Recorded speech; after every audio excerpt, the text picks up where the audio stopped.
I got attracted because this is one discipline I saw which brings, I mean, literally everything together, how a company operates. How does a company start and how will it operate and continue to perform? All can be summed up in BPM. Welcome to Process Pioneers, the show that takes a deep dive into the minds of decision makers, key influencers, and process experts who are pioneering the world of everything process. Welcome to another episode of Process Pioneers. Today I have the absolute privilege of sitting down with Rajeev Mishra. Rajeev is a process automation value proposition lead with Ovations Technologies. Rajeev, thanks for joining me. Thanks, Daniel, and I'm looking forward for an enriching conversation. So what we might do to get started is that was a very brief introduction, and I'm sure our audience would love to know a little bit about you, know a little bit more about you. So maybe if you can take us back to where your first interest in BPM started, and then I guess a brief timeline or history leading up to what you're doing today. That's interesting, eh?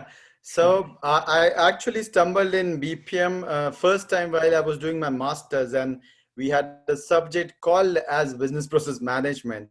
And that time it intrigued me quite a lot, because while you study different subjects in your, I was doing, by the way, Masters of Business Administration, MBA, and you touch on different aspects of the company, but then suddenly you get a subject which suddenly talks about how you string everything together. And that actually piqued my interest. Okay. And even though it was just a subject, I actually kind of did a bit of research on it. And then during my first company interview, I actually highlighted my interest that while I'm open for other fields, but if people are looking around in BPM and I want to actually kickstart my career in that. And I was fortunate enough actually to join a company, my first company, way back in 2006, I think. Yeah. And where we actually had a BPM practice. And that's how I started off. And then I got a bit of training, let's say formal and informal both, at the company. Around that time, BPMN was just evolving, let's say. It wasn't formalized. It wasn't a formal standard that time. And I started with my first BPM assignment the same year in South Africa. I was sent to South Africa for an assignment. And from there on, the journey continued. I have been involved in numerous BPM projects. The biggest one I worked was in year 2011 for a large utility company here in South Africa. The project spanned around 2 years, 3 years, let's say. And it comprised of a team of around 75 people working on a BPM, just doing process modeling. So as is to be, and then obviously creating the solutions to be implemented. Okay. Wow. So yeah, that was pretty interesting phase in my career at that point of time. But since then, yeah, I've been involved in BPM, primarily BPM projects. But apart from that, I have touched on, like, I have been involved in an ECM project as well. I'm a certified master's in ECM from AIIM, which is the global body for enterprise content management. Yeah. So yes, I have touched on different areas of IT, but I think somehow I have always come back to my core discipline, which is business process management or process automation in today's world.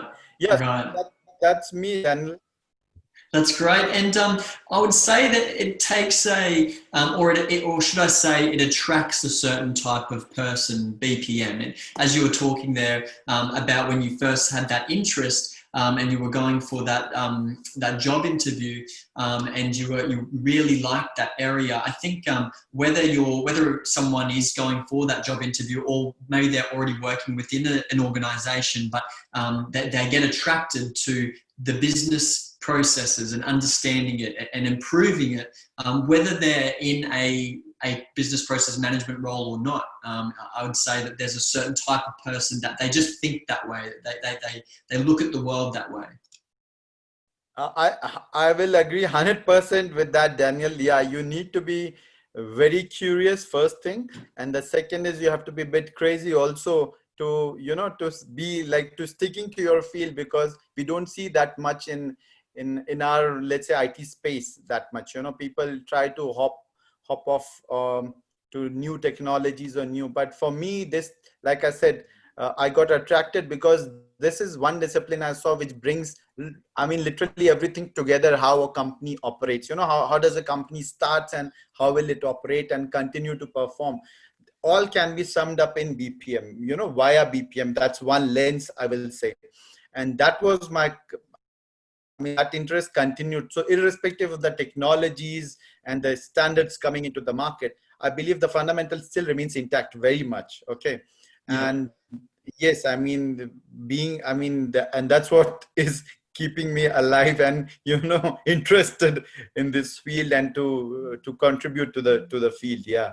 Yeah. That's great. Now, you obviously have been in many different projects. You've seen a lot of different BPM, I guess, undertakings, exercises, different things like this. When you look at all of the different, I guess, projects you've been involved in and BPM initiatives, what would you say is the well, I would imagine that there is the right or the correct or the appropriate ingredients that all come together to make sure that BPM project is a success. Now, what would you, when thinking of it in that light, bringing the right ingredients together, what would you say are the things that are the right ingredients to make sure that that BPM sort of undertaking is achieved and is successful?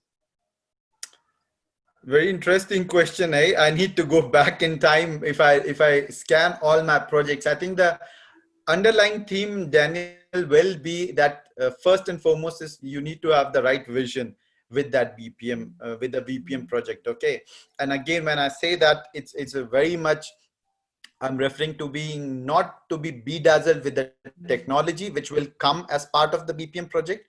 But again, the core intent of the whole BPM, discipline, that why do you want to do it? What are your key goals which you are trying to achieve? Whether you are trying to be more competitive, are you trying to be more relevant in the market space? Are you trying to be more efficient? You already are a top leader, but you want to go take your efficiency to the next level. All these things need to be put together properly.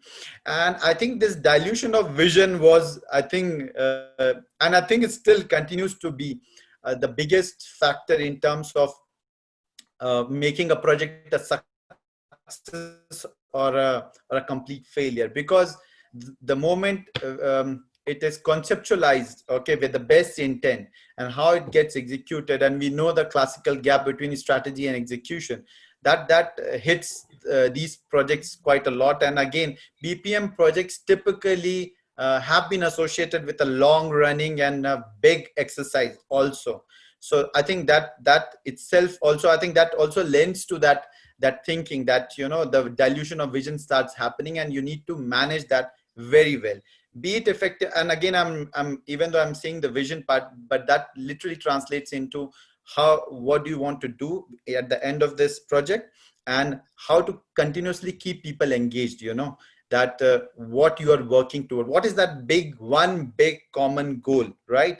Through for which you guys are working. It's not implementing this tool or implementing this workflow. What is the ultimate aim, which as a collective, as a company, you are trying to do. So I think that has been the biggest. But apart from that when we come to the execution layer, it becomes any other project, the mix of people, their experience, everything plays a big part, and sometimes and that's also, I think, add to the diversity of the projects, because you get a really good team, and you get a type of team where they literally have been put into the space, and they really don't know what they are trying to do.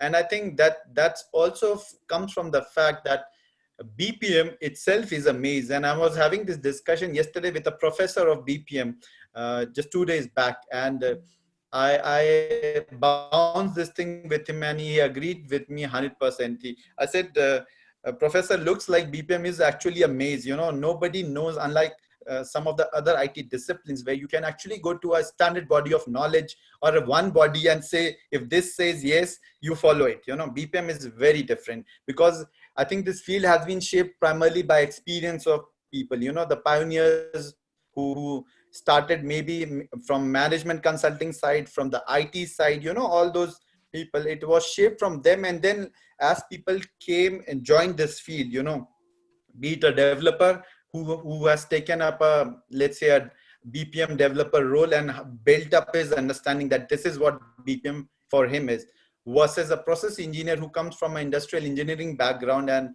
who views completely different, versus a program manager who looks at it in a very different way. So yeah, I mean, different stroke for different folks, but yes, again, I will come recap to the core point. Vision is very important for That's these great. projects. Yeah. That's great. And obviously, as you were saying, mentioned at the end there, like it does, different people look at business processes in a different way.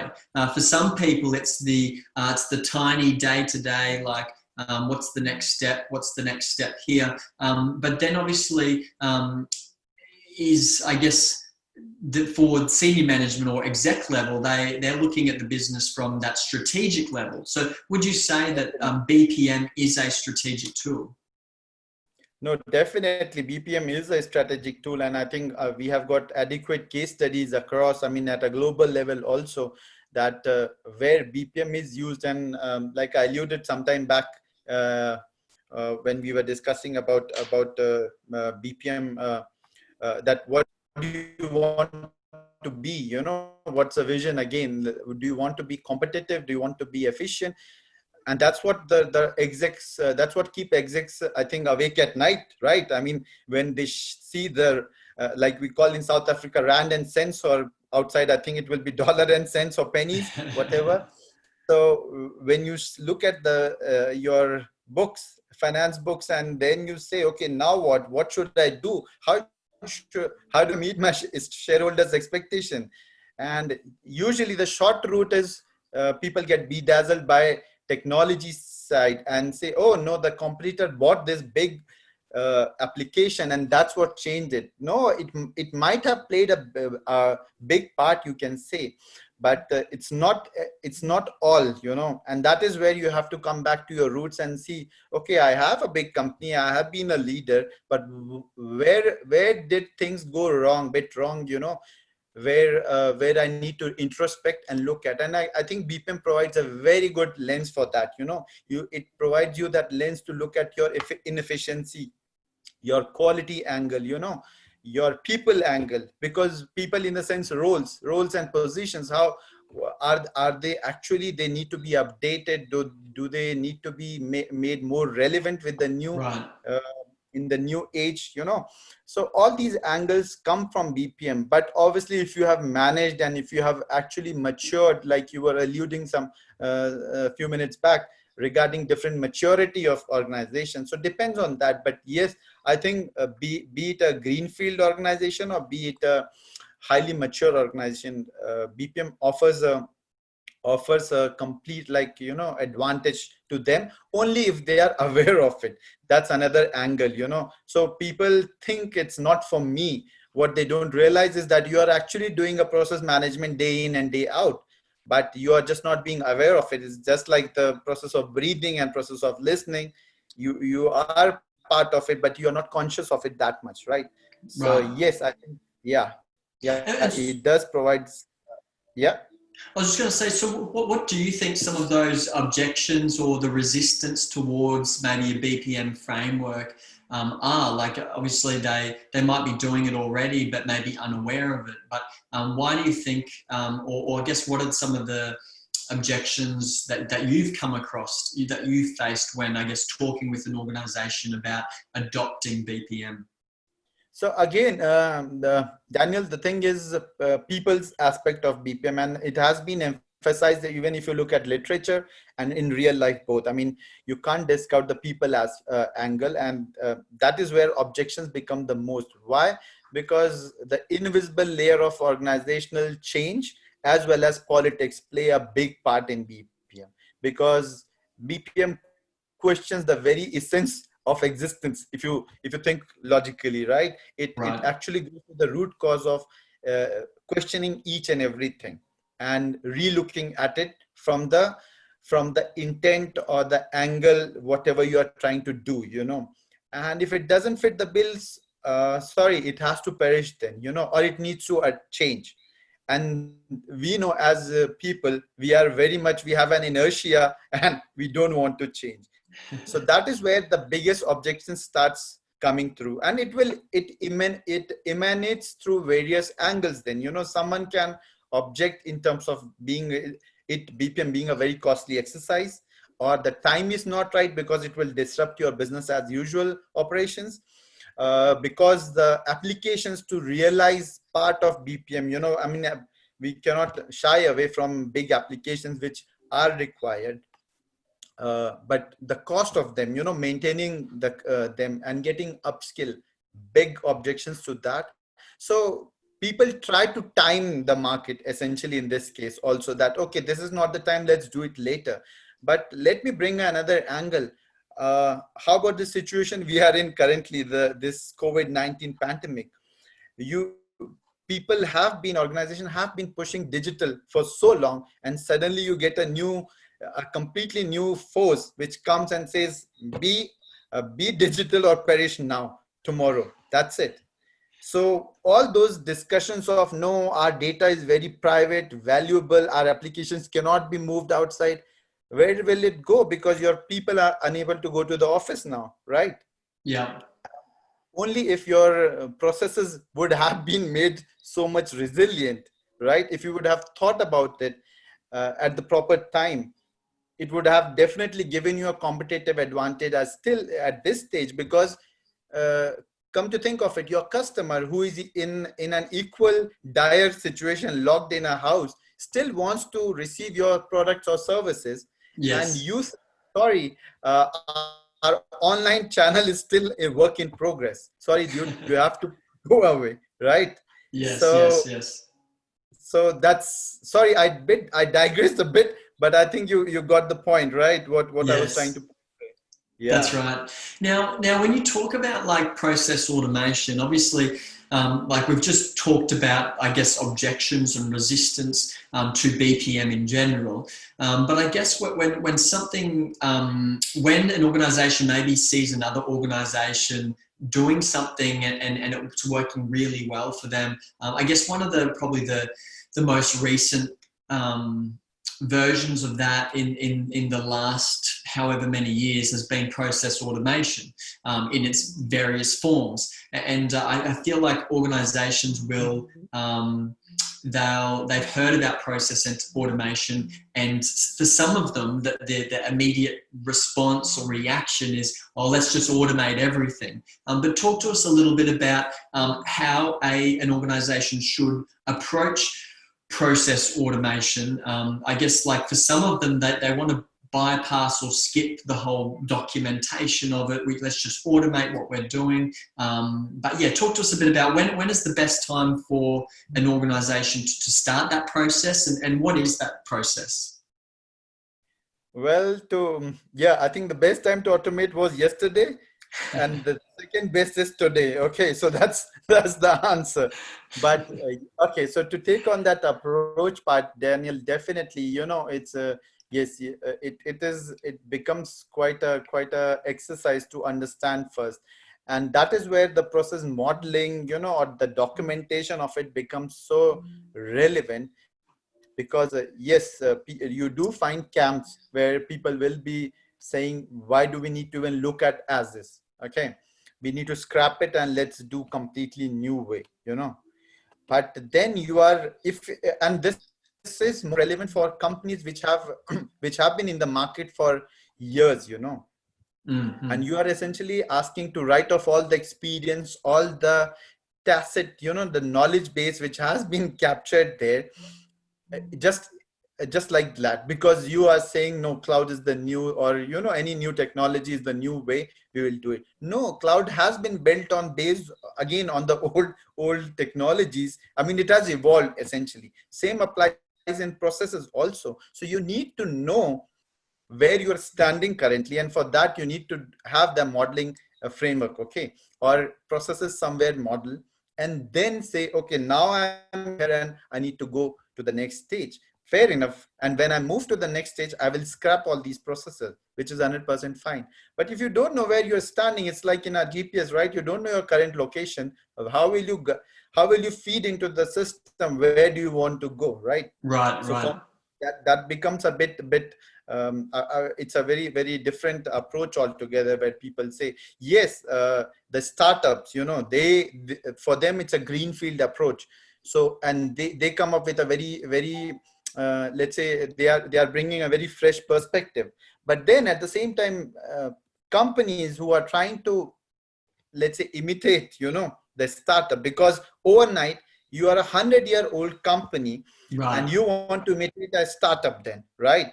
But you forget the startup doesn't come up with any risk or any legacy, whereas you have got a 100-year-old legacy in terms of your rules, processes, applications, culture. Big thing, all these, they can't be overnight change, or automated as such. You Yes. have to.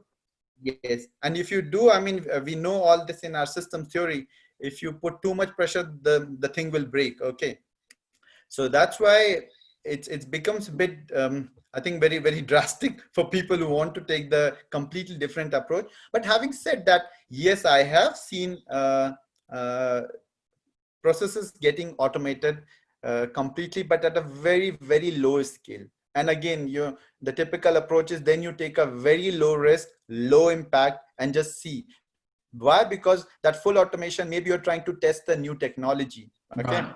Right. yeah, you want to launch a new product set or a new area, and you want to see how best this new function or new area in our business can run with minimal supervision, and it should be mostly automated. 100% there you can definitely start automating end to end. But then don't forget, there is still a bridge with your old world, and you have to bring in that expertise and experience. So that's how. And then coming to a normal, let's say, projects where you have to, where do you decide how to automate, how, what not to automate. It's again, it's taken on, like I said, you depending on the mandate you get. Okay, you examine Right. the area, essentially start at the value chain level. Okay, and then you examine Yes. the processes in question, and you question them, right? And then wherever there are pretty much classical techniques available, where you can say, okay, these processes or activities doesn't make sense anymore. Why? Because there are better ways to do things, or you have been doing it, let's say, in a very legacy way for the whatever years you can remember, and now it's time to switch it over. So yes, I mean, again, there is no set framework, I will say, but yes, there are techniques to, once you are at an activity level, to analyze and say, okay, this is right for automation, this is not right. Right. But again, you have to roll it up at the strategic level first, that which areas you are targeting. Why? Because it will give you that edge in the market, or that gain, for the organization. So yes. Yeah, Right. So would you say BPM is disruptive or disrupted? I think both.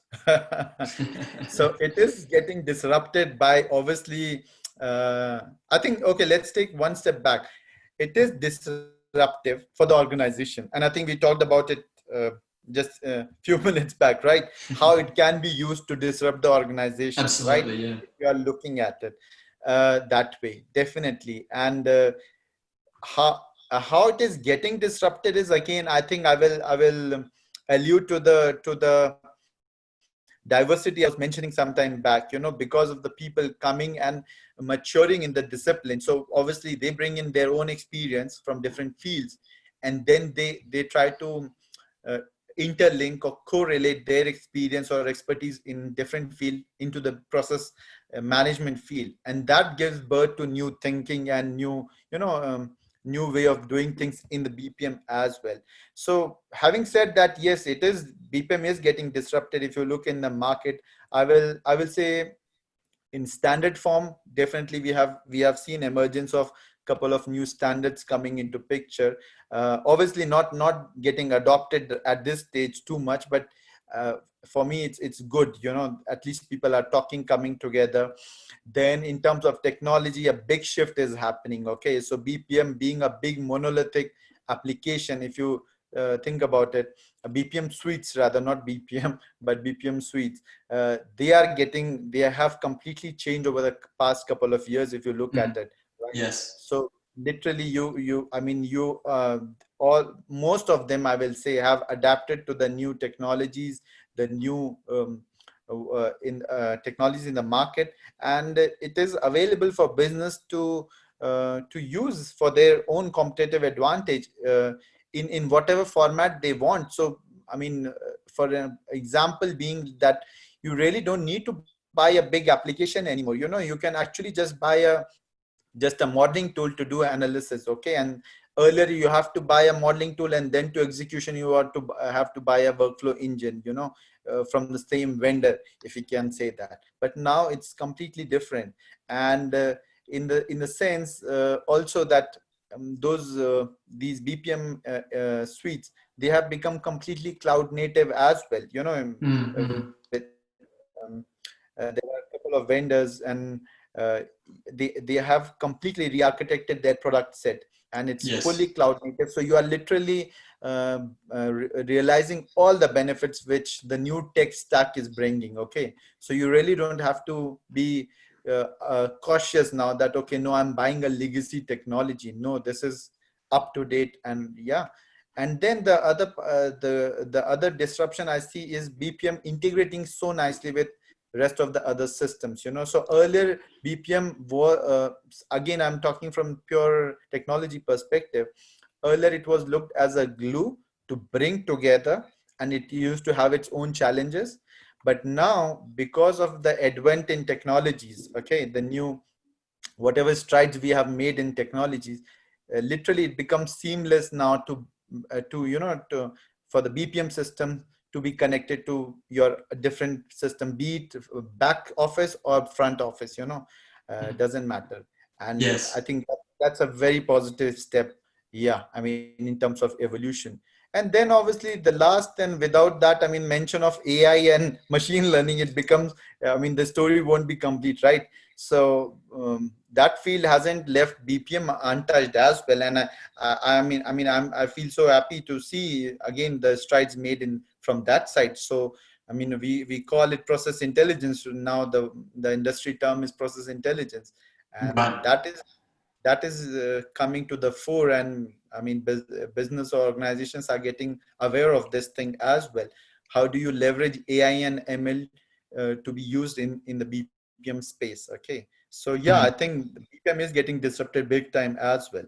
But the question also I would just like to highlight is that, and because we face those questions quite a lot with our clients, and in our internal discussions, is that whether BPM is still relevant or not. And for me, that is, again, it doesn't need a second answer. It is that as long as we will work, continue to work, we will have processes, BPM will be relevant. Yes, yes, that's right. That's right. Now, Rajeev, we've obviously can only scrape the surface in 30 minutes. It's quite a short time span when we're looking at tackling a topic so big. But I'm sure that the people listening or will be listening to this conversation, that they're going to be gleaning a lot. They're going to be learning a lot. They're probably going to want to I guess.